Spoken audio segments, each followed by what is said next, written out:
Hey folks, and welcome to another little episode of Real Country with Jeff and Melanie.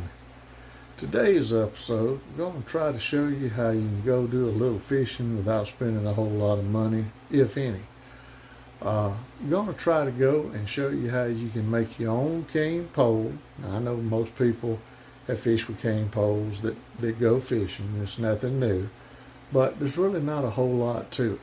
And anybody can do this. So we're going to take a little trip and we're going to see about getting a cane pole, rigging it up for fishing, and try to do a little fishing. So stick with us and let's see what trouble we can get into. Alrighty folks, our first stop on our way to go fishing today, and going to try to show you how you can go fishing without spending hardly any money. It doesn't take a $50,000, $100,000 boat. It doesn't take, $200,000 worth of tackle. Just take a walk in the woods near a creek. And around where we live, it ain't too hard to find cane. This is wild growing cane, bamboo. And all you got to do is just cut one down and scrape the limbs off of it. See the little limbs? Now, I just cut one. Kind of hard to do it by yourself with my little mini chainsaw, but I cut a pretty tall one.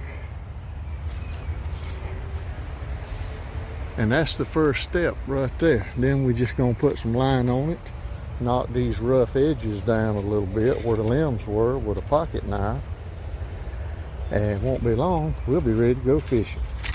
So hang on and see what happens next. Alrighty folks, we got the cane pole. This one is roughly about 14 foot according to my little handy dandy tape measure. That's just a rough guess. 100 years ago, when my boys were little, my oldest one was in the Scouts, and little Cub Scouts. And somewhere in the middle of their year of being in the school, their scoutmaster, something come up. I can't remember if it was health, personal issues, or whether it was work related. I don't remember. That's been 20 to 30 years ago. And so they asked me if I'd mind stepping in and taking over as scoutmaster for a little while. I don't believe they actually wanted me to be the scoutmaster, but I was just one of those dads that was always there. So in a pinch, they'll take anybody rather than not have nobody. So my wife and I had to try to figure out, while we're working, what to do with the kids on scout night, and tried to have little fun activities and something the boys could enjoy having a good time, maybe learn something, and participate in the little class time there when we gathered. And I'm gonna wet my knot I'm tying, so y'all bear with me. I'm gonna work while we talk because I want us to do a little fishing today. If I can see this tiny fishing line, there we go. Anyway, and of course my eyeballs ain't wanting to function pretty today. Sign of old age, I guess. I did have a birthday the other day. Turned a big 6-0. But that's okay. I still climb trees better than most 12 years old, so it's all good. But anyway, one of the programs and little things we did one night was I went out and cut some cane on the side of the road, and went to a little local big box store and bought some little small plastic boxes. They were less than $1 a piece, and a pack of lead and a pack of little small brim hooks and a bunch of corks. And in class that night, we showed the kids how to tie up and rig a cane pole. A lot of these kids never really been fishing or anything, and it's real simple to do. We got the parents involved, and then once we set them up, had them right, we gave them the tackle boxes and a few extra corks and leads and hooks, and told them this coming Saturday at a local public lake where everybody could fish around the bank, we were going to have a little scout fishing tournament. My wife and I got all kind of potato chips and drinks and hot dogs, and while the boys fished, my wife cooked the hot dogs, and then we had a little lunch and had some little small trophies made up for the biggest fish, the ugliest fish, the smallest fish. And you had to have a parent with you. Everybody was issued a 5-gallon bucket, so if they caught a fish, you could dip a little water in there, keep it alive, bring it, have a little weigh in, and then we turned them back in the lake. But the kids got to go home with a tackle box and a cane pole, and at least one time they got to go fishing. So that's what I'm going to show you now, is just real simple how to make a cane pole. Probably everybody knows how to do this, but so far, except for stuff I already had, I don't have any money invested in this. The cane poles grow inside the road on public land in a ditch down by a little creek. Went in there, cut one down, skinned it off. There's your cane pole. Now it's green. As it dries out, it'll become lighter. Right now it's kind of heavy. But basically, you just take your fishing line and pick you a spot toward the butt end of the pole that you like. And I like to have a couple of foot, like for your forearm like that, and just simply tie you a knot. And this line is so little you probably can't see it. But then what I do is pull your line toward the tip of the rod or pole and gently turn the rod handle, pole handle, let me back up so you can see it, and just kind of wind it around the pole. It's just, keep it snug. This ain't too tight. You've already tied the one knot down there. And then we're going to do that all the way to the tip. And I'm probably going to make a mess. I'm using old fishing lines, so I ain't planning on catching a world record fish here. We're going to sit on the bank on the Chattahoochee and fish like I did a little boy. Right this minute, this little access point, I believe I got it all to myself. I don't even see a boat out there. Like I said, I'm not fishing to seriously try to catch a mess of fish. I didn't bring a boat. But as a child, there was many a time we'd sneak in an enjoyable little evening fishing. A couple hours here, a couple hours there. And sometimes we caught some decent fish or a good mess. Now back in that day, as far as we knew, y'all have to bear with me, I'm skinning down this 14-foot pole and adjusting, but I'm still just twisting it and letting it wrap around the pole until I get up here toward the tip. Then we're going to tie another basic little knot. Oh, that pole's heavy, believe it or not, folks. When you get to the last, I don't know how good we can see this, the very tip. Bamboo cane grows in joints, as I call it, sections. There'll be a little knot. When you get to that last knot, I want to tie another knot. Just a simple, wrap it around there, form a loop, and cinch it down knot. Okay? So what I'm going to do is actually pass the spool of line through the loop. That way I don't have to cut it.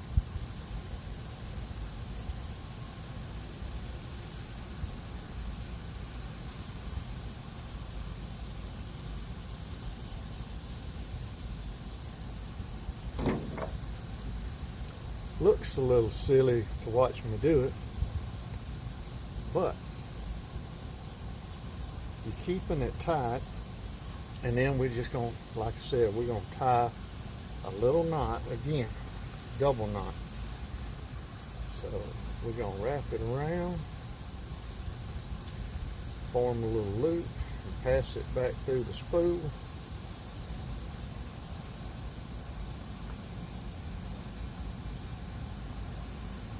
Pardon me for not talking while I'm tying. Simple minds need all the concentration we can get.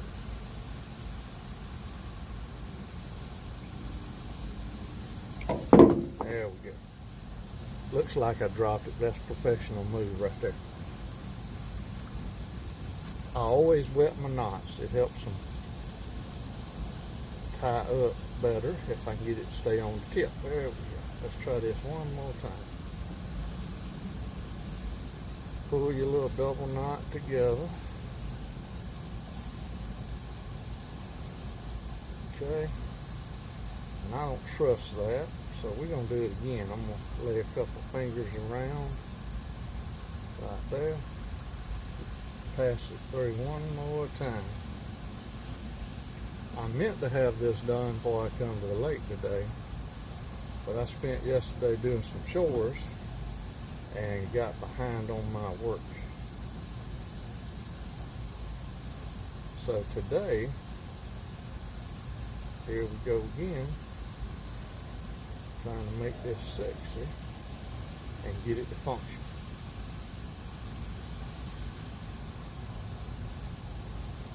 And this knot still ain't wanting to cooperate today.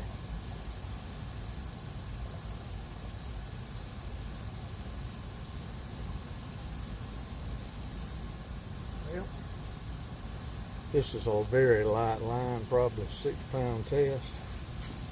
And I'm doing this today just for demonstration purpose. So of course it ain't going to cooperate.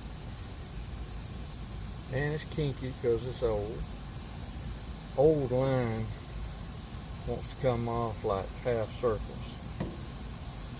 If it's fresh line, it's not too bad, and as the weather heats it up, then it'll straighten out.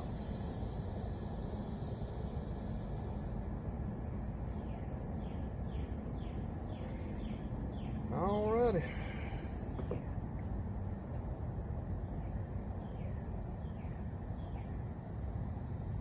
One more time here.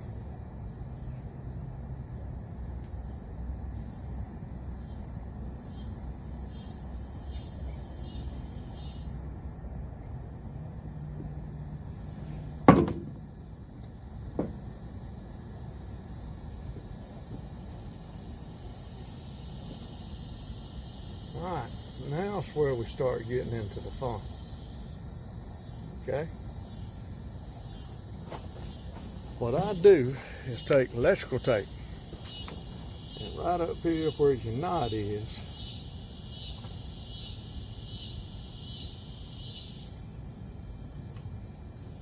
I go around the tip and kind of anchor the knot up here around the pole, and that keeps it on the tip.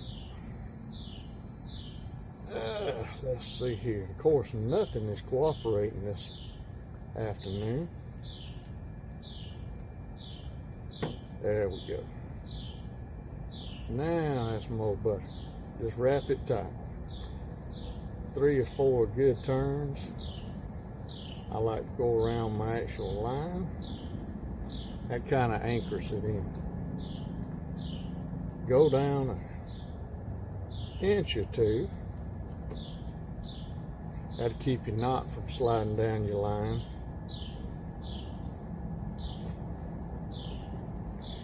Alright. So now we just cut that tape.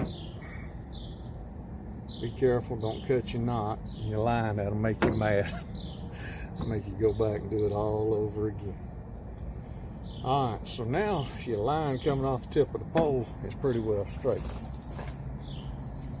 Now, I go back down here to the base of the pole where I first tied my knot on, and do the same thing with the electrical tape. That anchors the bottom attachment on. Kind of like if you had a rod and reel, that's where it'd be on the spool next to your handle. So you just go around and around.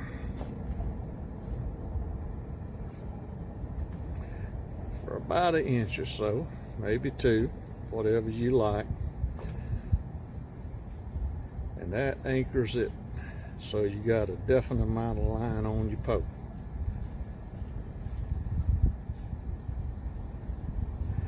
Plus, if you got a little rough spot there, it gives you a little cushion. Alright, so now, same thing, just cut off your excess. and pull it down tight. Now, a pole this size, I'll do the same thing somewhere in the middle. And there again, that's just anchoring your line to the pole.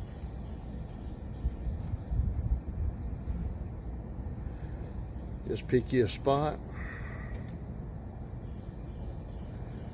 wrap around a few wraps.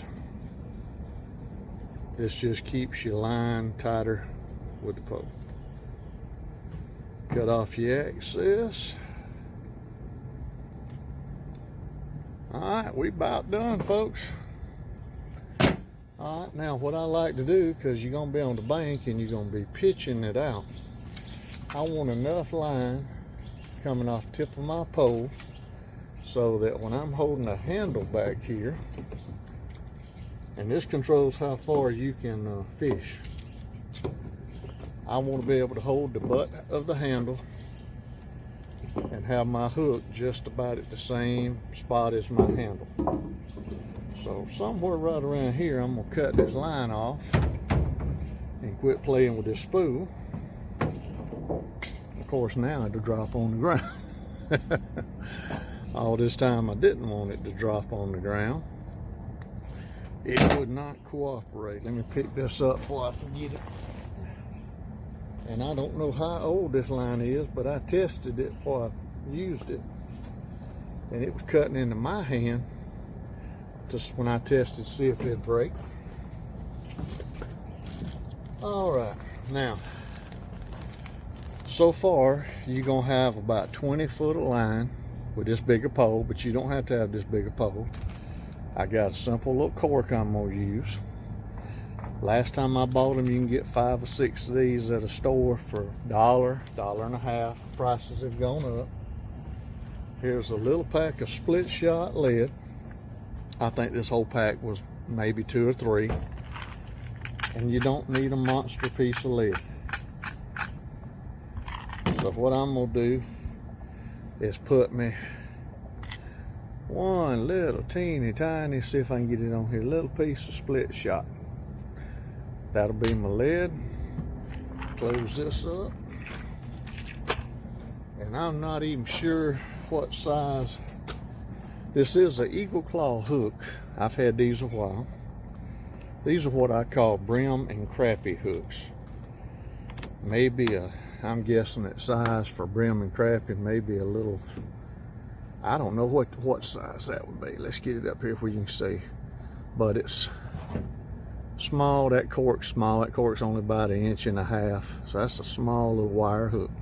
But what we got to do first, make sure I can see through here, that one's ready to go, is run our cork on the line. And that's as simple.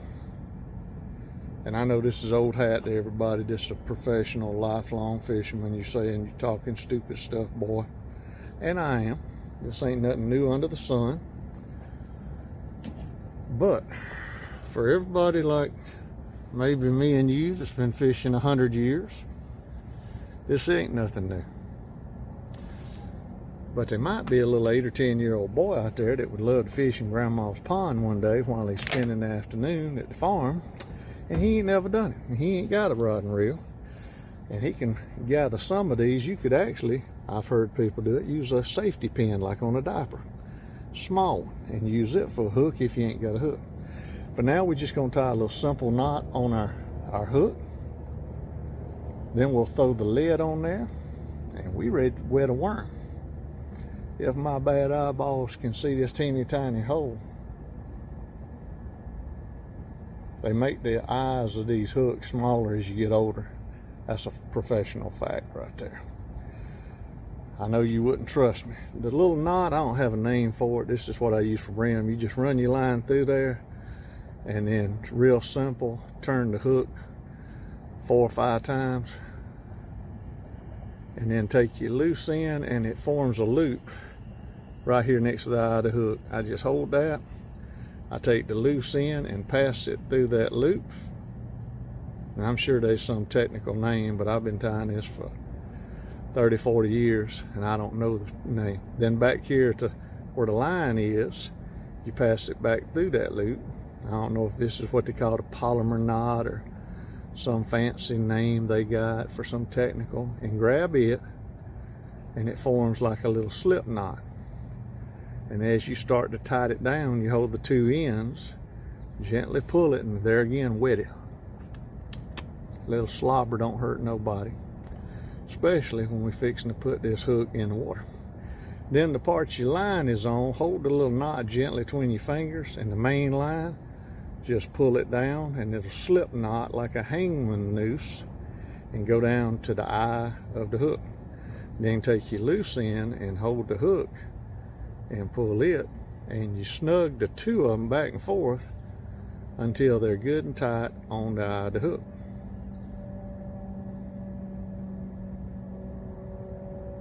Be careful, don't hook yourself. It would not be fun and it'll hurt. And since I'm a big sissy, I don't want to get hurt. Now I'm going to take my little needle nose pliers. They got a cut, and I'm going to cut it close as I can. There we go. Snip it off. I don't mind a little bit extra. Now I'm going to grab my hook and give it a little tug, make sure it holds. Don't want to lose a fish. Now I'm going to come up about 6, 8, 10 inches, somewhere like that, above my hook, and take this split shot. They call it that, for you that don't know, because it's got a little mouth on it like Pac-Man. And that little open mouth, you just lay the line in there, in his mouth, going up and down, and then you just, with your fingers or your pliers, squeeze the mouth shut. And since this is soft lead, you can do it pretty much with your fingers, and then crimp it down lightly with a pair of pliers. You don't want to go as hard as you can, because you'll cut your line. Then you just adjust your cork. The cork's got a, pull it down. The cork has a little peg right here that goes in the top, and that keeps your cork at a certain height. So roughly we're going to be about 6, I'd say 8 to 10 inches, and then 5 or 6 from that. Now all we got to do is stick us a little wiggle worm, and my worms come from my backyard.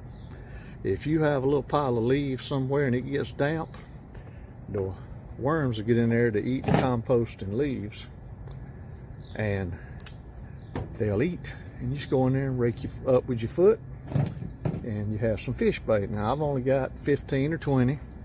Like I said, this ain't an all-day fishing trip, nothing special. But it'll be good enough to see what we can do. Wet a hook, kill a little time. So stick with me for a second, and I'll put up my gear and lock the truck up. Now I'm gonna walk about 30 foot and we'll wet a hook. Be right back. Alrighty folks, we are literally right here on the bank of the Chattahoochee. I didn't show you baiting the old hook. There's my cork. There's, I hope you can see, there's the old wiggle worm, and we're gonna see what we can do. May not do nothing, but here we go. Uh-oh, may have my pole too heavy. Let's watch that cork and see what happens. Something already trying to steal a worm.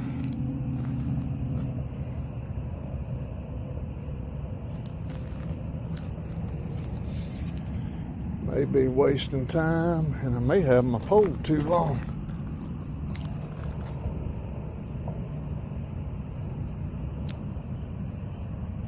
Oh, he stole my bait, and he took it under.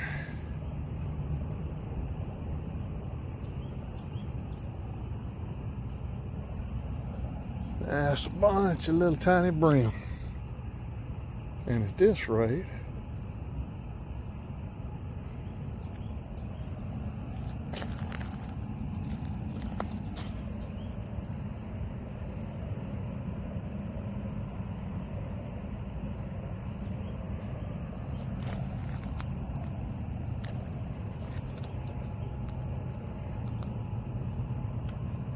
but the first cast till now, I'm getting a bite.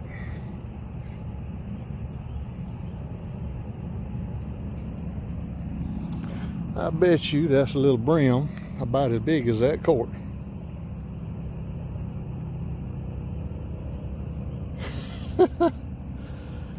I smell brim.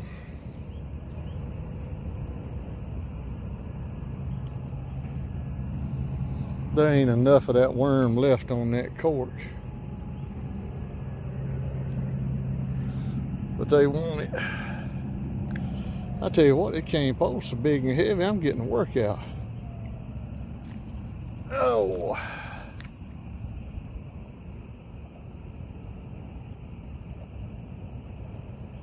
They about stole all the bait off of it.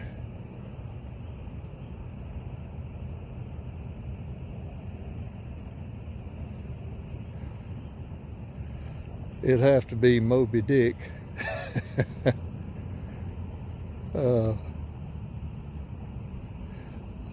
Alright, I'm gonna have to rebait. They done stole my worm. So let me cut this off and I'll come back if we can get one on. I got a feeling a brim I'm smelling is bait stealers. Stick with us. Well, folks, didn't take but just a second and I got this monster on. Can't fight him too much with this pole. Let's get him up here on the bank, see what we got. Boy, howdy. This young man is putting on a show. Hot dog. So, let's see what we got here, if I can do this without getting hooked. Now that, I hope oh goodness, I may not have recorded. Well, folks, I thought I had recorded that. I may not. I'll have to look back and see, but I just caught a little, about a 6-inch bass and turned it back. I hope I got it on video. If not, we'll see about getting another. But this is the little complications. I'm by myself. It's my first time trying to film and fish. And within 10 minutes of starting to fish, I've had a bite of some kind every cast in. Lost a worm that I was fishing with, and then I caught about a 6-inch little largemouth bass and turned him back. I hope it's on video. If not, bear with me. We'll try to get another one. Thank you. Hang on. Let's see what we can go do now. Well, folks, as you can see, Murphy's Law struck again. Like I said, the video goes a little long on making a cane pole, but I wasn't in a hurry, just taking my time, enjoying being outdoors and down by the river. As usual, when you try to do everything by yourself, sometimes you make mistakes. So this is my first attempt at really trying to do a little fishing and work a camera. And you don't want the camera just rolling on nothing and burn up your camera and run out of film or whatever, how it works nowadays. So, you know, you try to have it on and then cut it off when nothing's happening, but it all kind of jumbles together. I thought the camera was filming good, and somehow in my handling, after I caught that little bass and picked him up and was in the process of taking the hook off to show him to you, somehow I accidentally hit the button and cut the camera off. So you really didn't get to see him, but trust me, he was at least 14 pounds. He was barely, I'm guessing, 7 inches, if that. Just a little small bass, but he was plump, he was healthy, and I turned him back. A few minutes later, I tried to be smart, set the camera up, and just film out in front of me fishing, and actually got another little bass on, but in the process of trying to grab the camera, the little fish got off right at the bank, and he was close to the size of the first one. But every cast I was getting a bite. It was mainly little brim, but it really wasn't a fishing video so much as I was trying to show you that you don't have to spend a lot of money. Like I said, the cane was free, the fishing line I've had, the hooks, the lead, the cork I've had, but if you had to buy the line, the lead, and the hook and the cork, you might have a couple of dollars invested. I mean literally $2 or $3 invested. Fishing license, if it's required, that'll be your biggest expense. and just go out in the yard and overturn a log, a brick, you'll find worms. But like I said, this is why we call it Real Country with Jeff and Melanie. Not a professional. That really wasn't much of a fishing trip. Didn't go out in a boat, but we're going to start doing some more and do them in the boats. And hopefully we'll have more better, as the countryman said, that'd be more better.